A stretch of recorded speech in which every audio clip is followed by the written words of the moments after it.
প্রথমে রাইসটা সেদ্ধ করে নিয়েছি, তারপর এই কিছু জিনিস কড়াইতে হালকা করে ভেজে পেস্ট করে নিয়েছিলাম।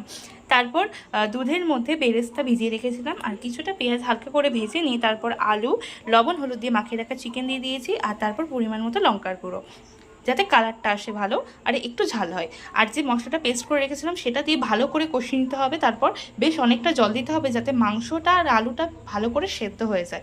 তারপর কড়াইতে ঘি দিয়ে তারপর সেদ্ধ করে রাখা রাইসটা দিয়ে দিয়েছি, আর গ্রেভি হওয়ার পর মাংসটা আর গ্রেভিটা দিয়ে দিয়েছিলাম। তারপর এই যে বেরেস্তা ভেজানো দুধ, কেওড়ার জল, গোলাপ জল, আমি গোলাপ জলটা স্কিপ করে গেছি, গোলাপ জল, বিরিয়ানি মশলা আর আতর, যেটা আমার কাছে ছিল না, আমি দিইনি। তারপরে আমি বাকি রাইসটুকু দিয়ে ওপরে দিয়ে দিয়েছিলাম আলু আর একটু গ্রেভি, তার উপর দিয়েছিলাম বেরেস্তা ভেজানো দুধ, কেওড়া জল, গোলাপ জল, ঘি আর বিরিয়ানি মশলা দিয়ে আমি ঢাকা দিয়ে দমে রেখেছিলাম 10 থেকে 15 মিনিট। এই যে আমার বিরিয়ানি রেডি। অসম্ভব সুন্দর হয়েছিল খেতে। তোমরা অবশ্যই এইভাবে বাড়িতে বানিয়ে খেয়ে দেখো, তোমাদের কেমন লাগলো অবশ্যই জানিও।